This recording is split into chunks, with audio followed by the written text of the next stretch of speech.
3x² minus 6x plus 2।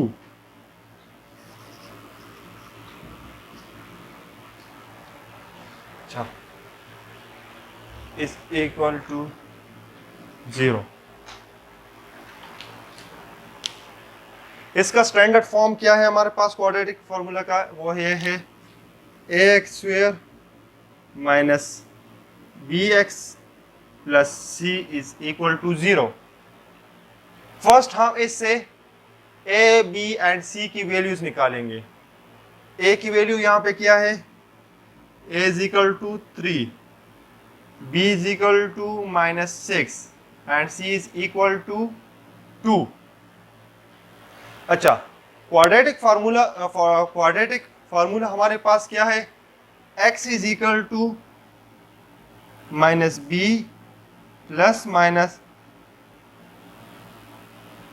B square minus 4ac divided by 2a। ये हमारे पास quadratic formula है। तो हम इसमें अभी a, b, c की वैल्यूज पुट कर लेंगे।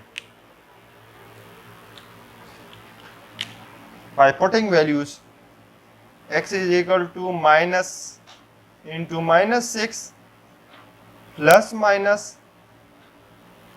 b square की value minus 6 whole square minus 4 into a क्या है 3 इंटू c क्या है 2 डिवाइडेड बाय 2 इंटू ए की वैल्यू क्या है 3। सो इसमें हमने अभी वैल्यूज पुट की है। बी की वैल्यू में हमारे पास माइनस 6 थी, सो माइनस 6 पुट किया पर minus 6 whole square minus 4 into 3, A की वैल्यू 3 है एंड सी की वैल्यू 2 है एंड डिनोमिनेटर में 2 इंटू 3 लिख लिया। इसके बाद हम इसको सॉल्व करेंगे।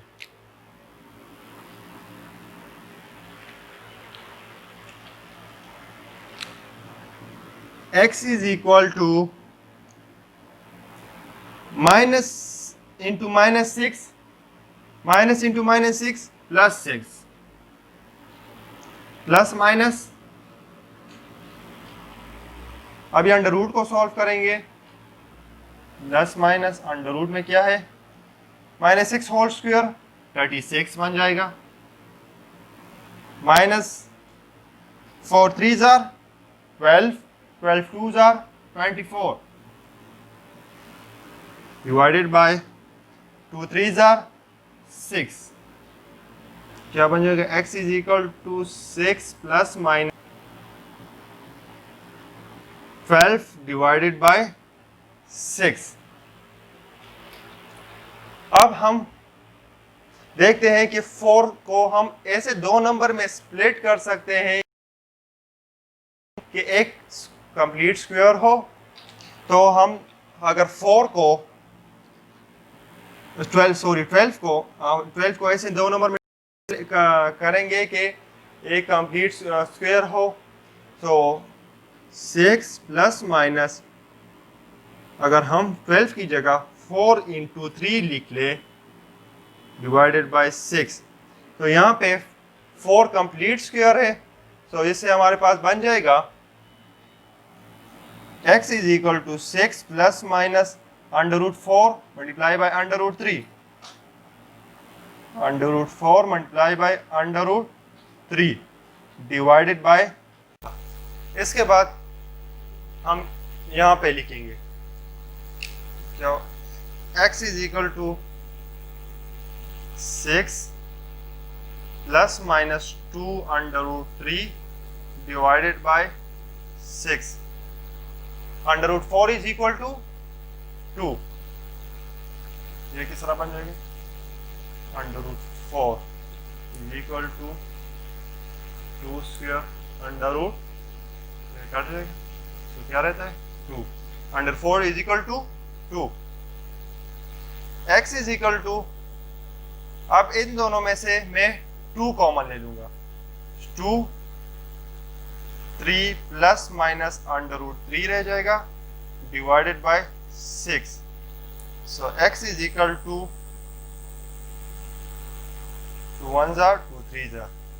X is equal to 3 plus minus under root 3 divided by 3. So ये हमारे पास रिक्वायर्ड आंसर है. हम इसको इस तरह भी लिख सकते हैं, x is equal to 3 plus under root 3 divided by 3. हम इसको इस तरह भी लिख सकते हैं और इस तरह भी लिख सकते हैं. 3 minus under root 3 divided by 3. ये हमारे पास आंसर होगा. चल, तो ये 3 मेथड्स थे क्वाड्रेटिक इक्वेशंस को सॉल्व करने के लिए. आपको अगर पेपर में पूछे कि फैक्टराइजेशन मेथड से सॉल्व करें तो फैक्टराइजेशन मेथड से मैंने आपको समझा लिया कि आप किस तरह सॉल्व करेंगे.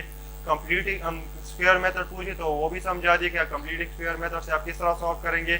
और उसके बाद अगर आपसे पूछे कि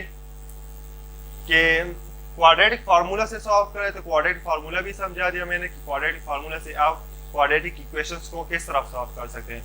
ये 3 मेथड्स है. इसमें अगर आपका कोई सवाल हो या इक्वेशन हो तो जो आपसे सॉल्व नहीं हो रहा हो तो आप कमेंट्स में पूछ सकते हैं. इंशाल्लाह आपको जवाब ज़रूर मिलेगा. अल्लाह हाफ़िज़.